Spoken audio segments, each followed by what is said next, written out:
of the Great Depression. They sold the building in 1945 for a fraction of its value to Joseph Kennedy, father of President John Kennedy.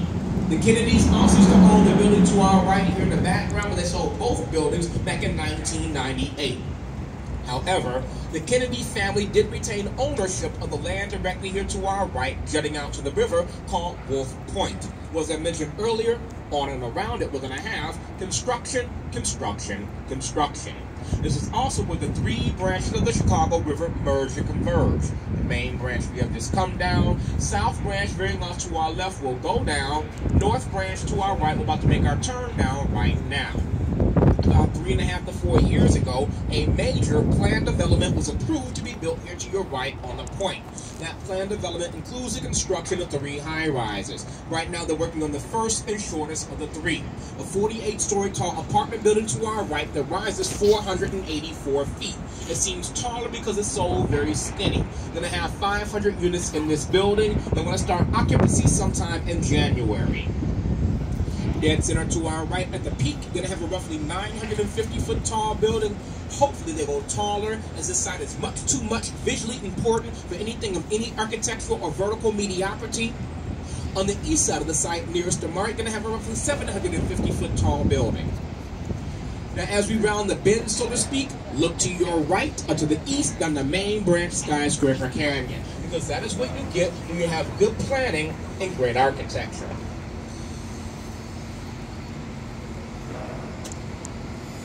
So I'll be perfectly honest when it comes to Wolf Point. I was always hoping for 2 much taller buildings instead of 3. Same amount of square footage. I just thought that 2 taller buildings would have created a better impact on the skyline. But seeing as it's not my $1 billion being used, I didn't have all that much input.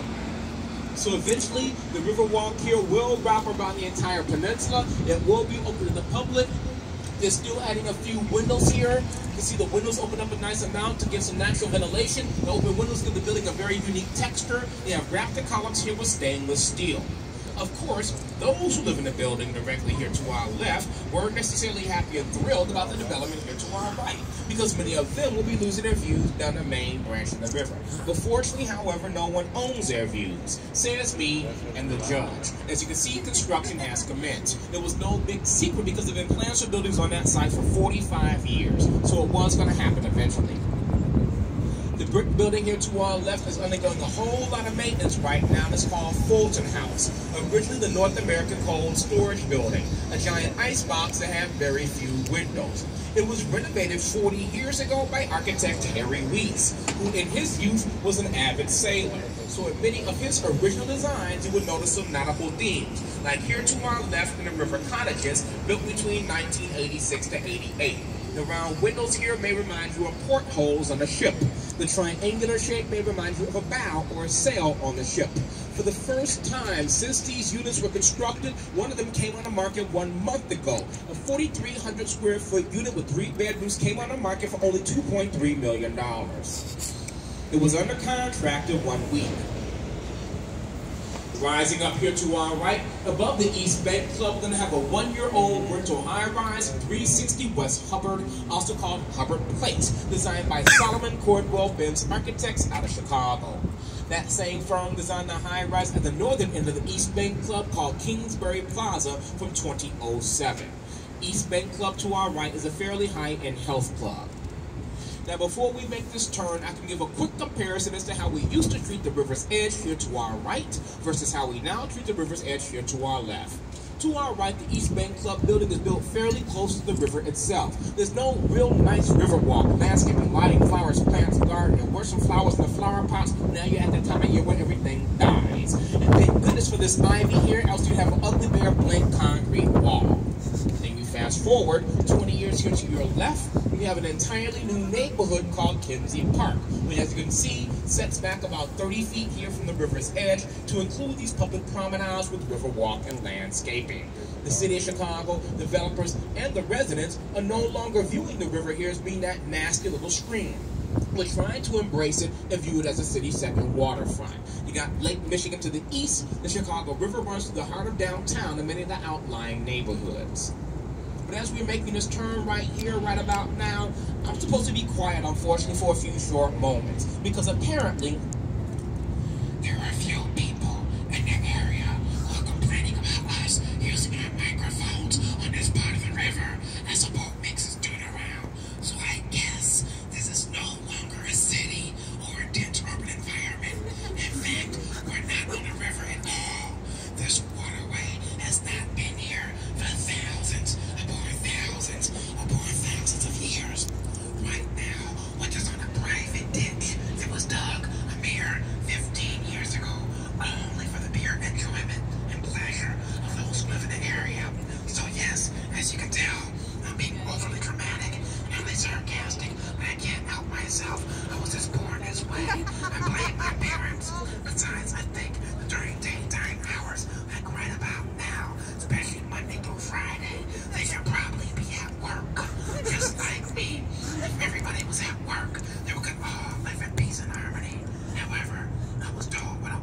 The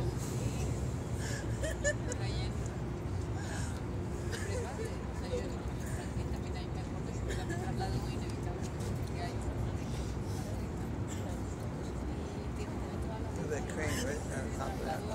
I'm officially dead. I love it.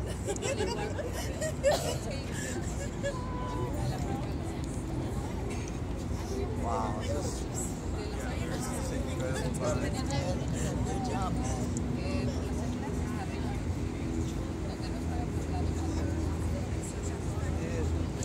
If I could